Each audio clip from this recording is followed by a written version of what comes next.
Every so often, fun is elevated to the next level. Welcome to WatchMojo.com, and today we'll be counting down the top 10 features and innovations that changed gaming. For this list, we'll be focusing on the innovations that changed the face of gaming for better or for worse. You may not like some of these features, but you can't deny their significance. I can't take it anymore. Number 10, game saves. Kicking off our list is the feature that directly shaped deep game narratives. Early games were mostly ports of arcade titles, and thus were designed to suck quarters and end in a single setting. Hey, Texas! This ended in 1987 when Nintendo put a battery inside their Legend of Zelda game cartridge. Powered by a RAM chip, it stored player progress, making gaming worlds bigger and more complex in ways that passwords never could do.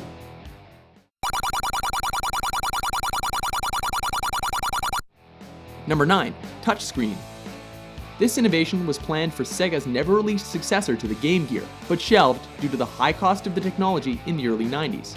Instead, the first console to use it effectively was Tiger Electronics' Gamecom in 1997, before it caught mainstream attention in 2004 with the Nintendo DS, and becoming a standard feature with the introduction of smartphones and the iPhone in 2007. While it may not see a lot of love in the hardcore market, touch controls have redefined mobile gaming and have flipped the portable market on its head. The world you wish for. Nintendo DS. Products rated E for everyone.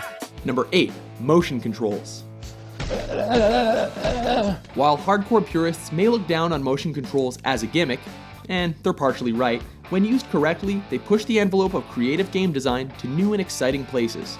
Long before the Sony iToy, Wii, or Kinect, motion features actually appeared back in the days of the Atari 2600 and Commodore 64, with a peripheral called Le Stick by Datasoft Incorporate. While that was way ahead of its time, Nintendo's Wii made Waggle a standard feature, broadening the gaming market demographics to include every member of your family, whether you like it or not. Number 7, analog sticks. The N64, a system both stuck in the past and at the forefront of innovation at the same time. This is the turning point where the 8 directions allowed by joysticks and directional pads were replaced by full 360-degree movements. This allowed you to change the speed of your motion without having to hold down a button, allowing for subtle movements and precise control. It's still easier to aim with a mouse, but what are you gonna do? Number 6, ESRB ratings and mature games. It may seem like a no-brainer today, but back in the early 90s, games weren't rated. So why do we consider restrictions a win? Well, in an effort to keep violent content out of young hands, mature games were once shunned and the market was focused on games for children. Once ratings arrived, game production ramped up for mature audiences, and large numbers of mature games were allowed to exist and be marketed. You think I'm kidding? I think you're batshit crazy. That's what I think. Number 5, online gaming for consoles. Playing with friends over the internet on consoles is not as old as you'd think. Although the Xbox and the popular Halo 2 broke ground, it only really took off with the 7th generation of consoles, meaning the Xbox 360 and PS3. PC gamers had been doing this for over a decade already, but bringing internet multiplayer to the home consoles eventually created a huge shift in game design, turning the singular focus of hundreds of games into a collective experience. Number 4, 3D graphics.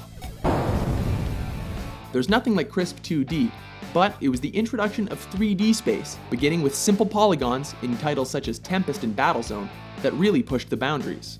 3D graphics may seem like a non-feature these days, but allowing players to explore 3 dimensions quite literally had an exponential effect on the potential for creative game design. No more would platformers dominate the market, it was time for the first-person shooter to shine.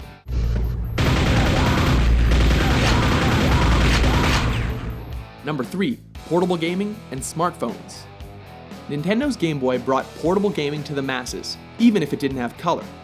Now many years down the road, portable consoles are being pushed out of their own game by smartphones, shifting portable gaming from an exclusive and expensive market aimed squarely at young adults to an extremely affordable market to anyone with 2 thumbs and a Verizon contract. We end this now.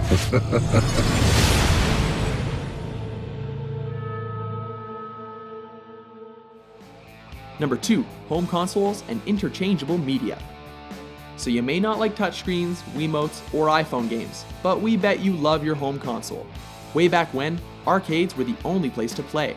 While each machine was only limited to one title, home consoles eventually grew past this limitation and provided the opportunity to swap games.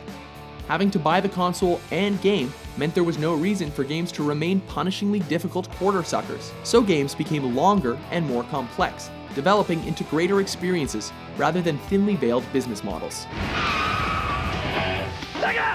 Number 1. Arcades. Was there any doubt?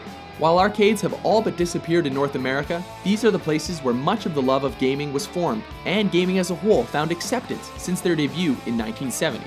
Many experiences that became standard at home happened in arcades first, including racing, full motion video, light gun shooters, music games, and dance games. Without arcades pushing cutting-edge technology and experiences, there would have never been a demand to bring gaming back home. Some game, huh? Some game! Agree with our list? What do you consider to be the greatest gaming win? For more entertaining top 10s, be sure to subscribe to WatchMojo.com.